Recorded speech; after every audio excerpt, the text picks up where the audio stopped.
Hola, buenos dias. Welcome to the second video of our video series. In this video, I would like to spend some time and discuss what kind of resources Costa Rica has and how these can be used for product development. The number one topic here is how we can define wellness. As you may know, wellness as a definition is relatively new, only 60 years old or so. But the concept based on which this word was created is nothing new. For thousands and thousands of years, people, researchers, religion, service providers looked at how the life can be improved of the citizens, of the people. So wellness as a concept is as nothing really new, but how we are translating it to guests, this is something new, and this is what we need to spend some time on. First, I would like to mention that especially after this international epidemic that we have right now and all the issues that's been creating, it is very much understood that people will be looking into how they live and what they missed and how during a trip those values can be mirrored. What kind of services can respond to the expectations that people developed during the lockdowns, during when they were not allowed to go out or go to anywhere and were limited what they can do. So people will be more aware and more open to opportunities, but at the same time can be more worried about the unknown, more worried about resources and places which they haven't seen, haven't heard of, and they cannot find any evidence of that it's being safe. So our job as service providers and service developers is going to be multiplied. We're more than certain that this video is helping you to achieve this objective, to become more competitive, and we pinpoint the key topics and key areas that we believe you as well as us we need to pay more attention to. I think it's important to mention that wellness is not one thing. It has the 6 major domains and 6 major pillars. But most of the cases, service providers, especially spas, hotels, resorts, tend to look at the one which is highlighted here, and that's the physical. So when somebody has a massage, they might understand that this is a physical intervention, that the muscles are relaxed, the skin is better toned, and you feel better as a result of the physical activity. But wellness as a conceptual approach, as you can see here, has way more than just the physical component, relating to others, spirituality, your intellectual state, or we have to mention here the Pura Vida is a very relevant concept here, which can be and already has been introduced to guests, but we have to go a little bit more beyond that, not just as a welcome, not just as a selling proposition, but also how that can be translated into services. The important topic here that not just international visitors, but also domestic travelers, ticos, will also look into how travel can improve the wellness. And all the project itself has been focusing on international as in incoming visitors to Costa Rica, but we are very sure that we, during this work and during our discussion and during the workshops that we will have, we will need to look at how the expectations of Costa Ricans can also be incorporated into service development and how we can provide a more satisfying set of services to not just to visitors, not just to guests from North America, from Europe or South America, but also to the domestic market. We have to mention one more time that we have to go beyond physical, and my colleague is going to talk about how the wellness concept goes beyond the spa provision, and this already is a path to achieve this integrated approach of wellness, but how the social expectations, which will be very different for a German guest or to a North American guest, someone from a city to someone coming from a rural area, how they the wellness can be improved by various services. Does it have to be very social? So they would like to do something together with their friends or relatives or family members, or they want to do something on their own. And this is how they look at the social aspect of wellness as a component of wellness. What kind of emotional triggers we can identify is tradition, is heritage, is history, is guest journeys, can something that we can build on and we can provide a better service. And how spirituality can be incorporated. Not just those who are coming for our train-the-trainer programs for yoga, but also for those who don't even want to hear about spirituality as a term, but they would understand and appreciate the benefits of it. It is when we will talk about how to sell all these services at a later stage. I believe it's important to highlight that we do have a definition for wellness tourism per se, and I would like to quote the definition by the United Nations World Tourism Organization. And this is a project that we worked on 2 years ago, and based on our work, this is the definition that the World Tourism Organization's board approved and recommends to every country.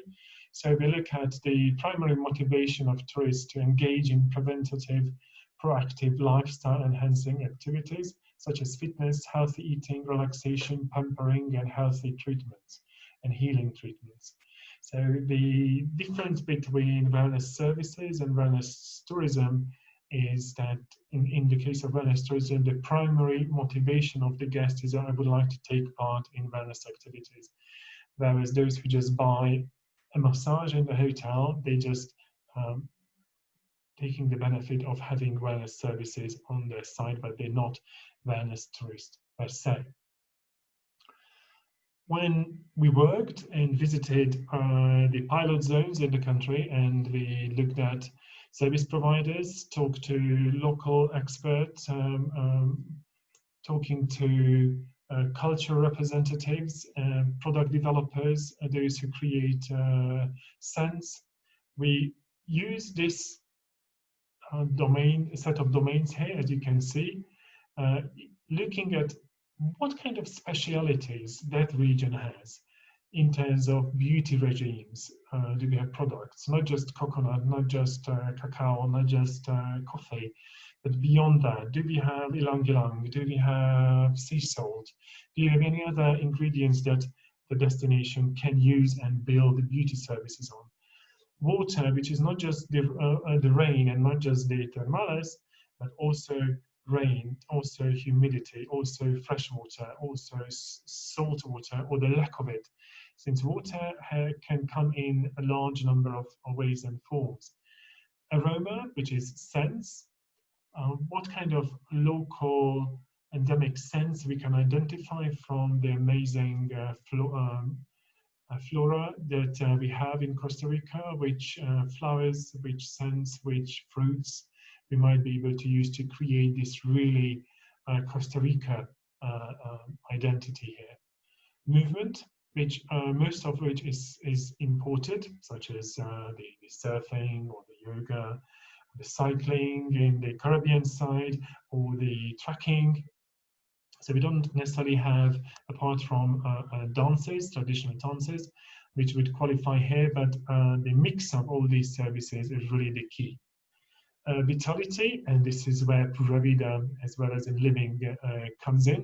What is it? How we can translate it? It sounds a wonderful, easy to understand concept, but to translate it into guests' understanding, into food, into the exercise, into social relationships, into mindset. That is really the job and the tricky job in here. Living, and this is where I mentioned the Pura Vida comes in here as well. The relaxed lifestyle, which is something very, very new to visitors coming from busy urban areas. They don't really understand how to switch off. They don't understand how not to be engaged with their gadgets all the time. So introducing to the local style of living, sitting on the porch, sitting overlooking the sea, just having a chat with someone without any technology, although it sounds very, very basic and very old, but these old and basic ideas, the ones that Generation Y, Generation Z, and Generation Alpha will really appreciate. And also looking at food and nutrition, especially plants and fruits that are really local, and we can drink like kvass, how we can make juices out of it, how that can be incorporated into a very Costa Rican experience, how we can mix certain components, how we can bring coffee and some other fruit item to create something which is very Costa Rican, and also we can justify why that improves the customer's awareness, physical or as well as the mental state. Just giving you examples of what is a resource in wellness. This is a far example. It's coming from Japan, and purposefully I thought it's good to look at some very distant examples. This is a bamboo forest, and just itself, I know that many of you have already heard, and a good number of you practicing forest bathing when it's coming from Japan. But just walking a forest in such vista can create a fantastic resource to those especially living in urban areas. Or in the other photo, you can see a certain sound equipment. That little ball is running down like a creek, like a waterfall, and this wooden structure, and in a large path along the forest, and you can sit and just enjoy the sounds of that little ball. I know it's a very different kind of resource, but I just wanted to highlight that resource can be literally anything when we look at it in the way of how wellness is translated to guests. And also other examples of how in an Indian beach, the sand, the warm sand, is used for certain treatments. Also is from Peru, the natural hot springs, which Costa Rica has really amazing resources. But also we shouldn't forget the rain itself, which can be interesting to those who don't have or never had such experience, to even just listen to that rain, that tropical rain in the Caribbean side, or the rainforest, to really appreciate something which you never had and to understand. This is when you need to develop a service, even develop an experience of how to appreciate that sound, which they never had back home. The regions that we looked at, the Caribe Sur, La Fortuna, Nosdera, Santa Teresa, Pacifico Sur, and Tamarindo Papagayo, and looking at the various resources here. I don't obviously want to go through line by line, but you can stop this video, you can scroll back, and you can look at what's been identified as of now. Based on the work that you are doing, or we will be helping you doing, this table will be expanded, and we'll be look at how further resources can be identified. I would like to just mention a couple: the Bribri traditions, indigenous traditions in Pacifico Sur or in Caribe Sur or Santa Teresa, that the indigenous community has been practicing and can be introduced.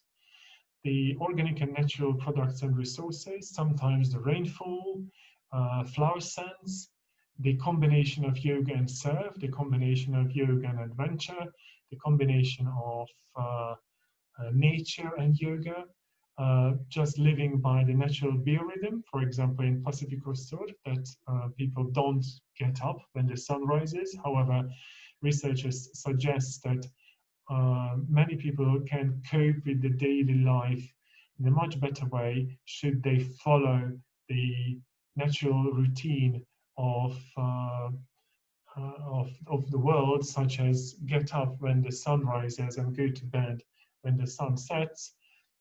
As an experiment, it can be introduced, and this is resources are available for that. And also mentioning the doctor table, such as the fish directly brought from the coast down to the table of the facility. The flavored chocolates coming with flowers and also herbs, flavored locally made. The Caribbean chill, which you have in the Caribbean side, which is very difficult to describe, but as soon as you use certain terminologies, target markets would understand what chilling actually is, especially when you use the Caribbean chilling, and it becomes a interesting proposition saying that that's interesting. I need to learn more about it. I understand what chilling is. How do you do it in the Caribbean? How is not the same as on let's say Jamaica? How are you different from that? Since especially on the Caribbean side, we have the direct competition from the Caribbean islands, or on the Pacific side, the direct competition from Mexico.